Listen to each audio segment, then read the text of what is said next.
बढ़ाया जा रहा है, दूसरी तरफ रिलायंस जियो को लगातार निवेशक मिल रहा है। जी हाँ, मुकेश अंबानी ने इस लॉकडाउन में दुनिया भर के निवेशकों को कंपनी में निवेश करने के प्रति आकर्षित किया। American private equity firm general Atlantic ने कहा है कि वो रिलायंस जियो में 6598 करोड़ रुपए निवेश करेगी।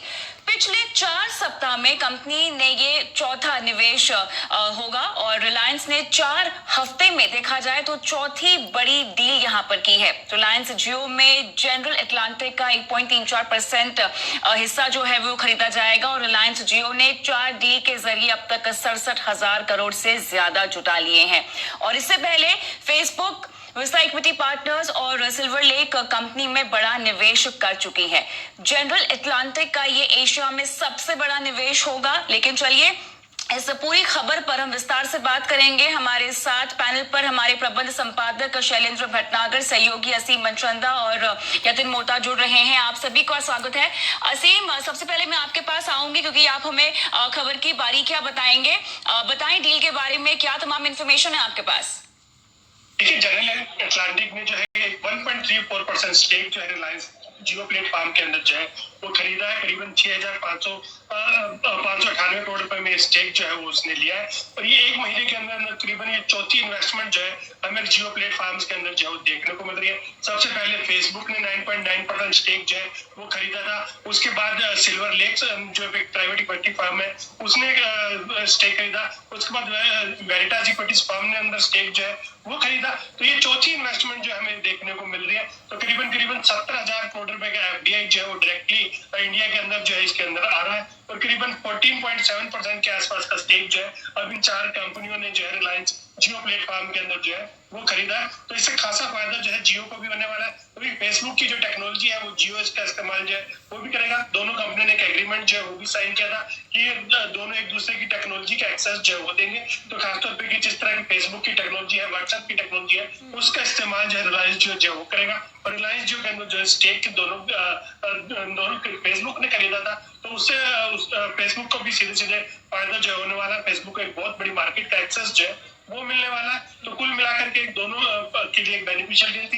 लेकिन उसके बाद हमने देखा कि 3 और प्राइवेट अमेरिकन इक्विटी फर्म जो उन्होंने आगे बढ़ करके रिलायंस जियो प्लेटफॉर्म में स्टेक जो खरीदा। तो कुल मिलाकर के 4 कंपनियों ने करीबन 67,000 करोड़ रुपए से ज्यादा का निवेश जो है रिलायंस जियो प्लेटफॉर्म के अंदर किया और 14.7% स्टेक जो है ये 4 कंपनियां ले चुकी है। बिल्कुल, लेकिन चलिए इस डील की रूपरेखा को और बेहतरी से हम समझते हैं, इसके हर पहलू पर डालते हैं नजर। शैलेंद्र जी, मैं आपके पास आऊंगी। लगातार हम देख रहे हैं कि रिलायंस जियो की रफ्तार यहाँ बढ़ती ही जा रही है। इस डील को आप कैसे देखते हैं और क्या कहेंगे इसके बारे में? जी कविता जी, बहुत बहुत शुक्रिया, आपने मुझे इनवाइट किया अपने शो पर।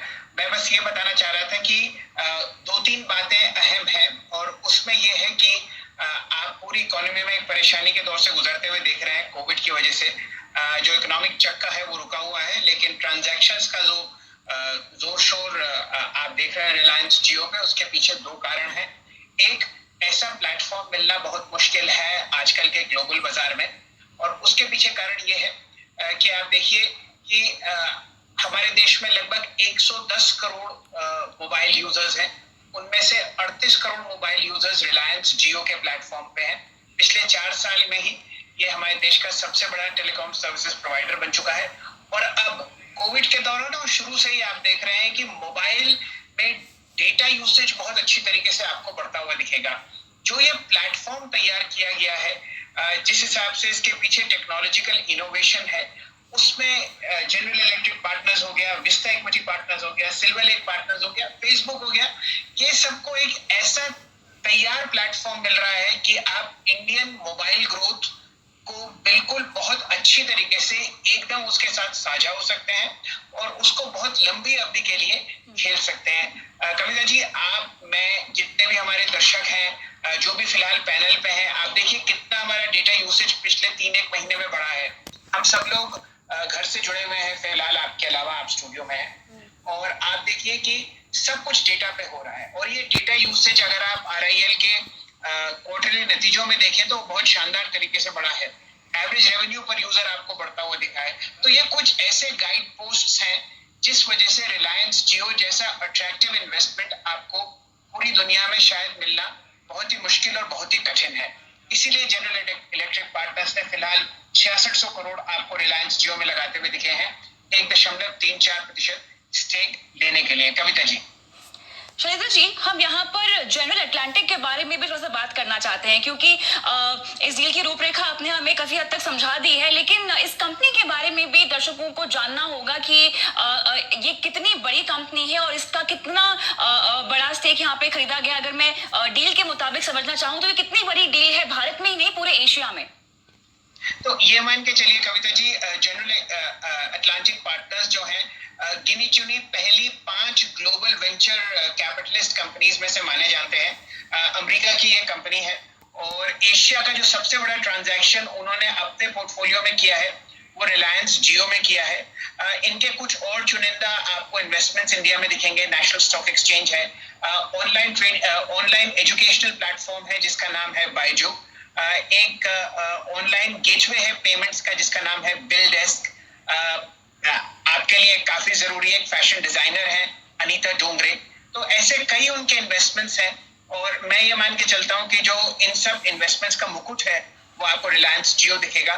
लगभग 6600 करोड़ उन्होंने इन्वेस्ट किया है और ये जनरल अटलांटिक पार्टनर्स का सबसे बड़ा आपको एशिया में इन्वेस्टमेंट आता हुआ दिखेगा। पिछले 4 दशक से ये कंपनी एग्जिस्टेंस में है और पिछले कम से कम 10 साल से लिस्टेड और अनलिस्टेड इंडियन एंटिटीज में जनरल अटलांटिक पार्टनर्स पैसा निवेश कर रहा है भारत में। उसके पीछे भी 2-3 कारण हैं। हमारा देश एक एस्पिरेशनल डेमोक्रेसी है, यहाँ पर आप बढ़ती हुई सैलरीज देख रहे हैं, हम सब के घरों में नई से नई चीजें आती हैं और आप ये मान के चलिए कि यही ग्रोथ है पूरी दुनिया में बची हुई, जहाँ पर आप टैप कर सकते हैं डिजिटली, इकोनॉमिकली। और कुछ समय पहले निर्मला सीतारमन जी कह रही थी हमारे फाइनेंस मिनिस्टर कि stable democracy, rule of law, ये कुछ ऐसी चीजें हैं।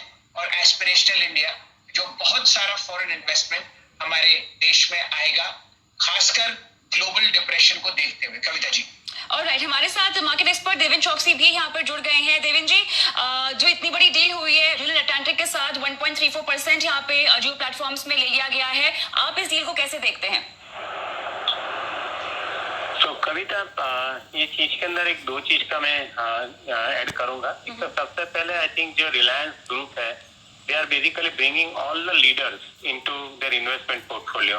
फेसबुक देखिए, सिल्वर लाइन पार्टनर्स देखिए, विस्टा देखिए और now General Atlantic. I think these are all the leaders in their own space and I think they understand the business I think of the company very well. At the same time, I think they bring lot of cross values as far as I think the business of the company is concerned. General Atlantic, I think they have invested in different companies in past, and probably I think they have got a varied experience, including in the business of banking, including in the business of stock exchanges, including in the business of wealth management. So I think these are all some of the great verticals in which probably Reliance Jio platform is going to be, I think, operating eventually, and that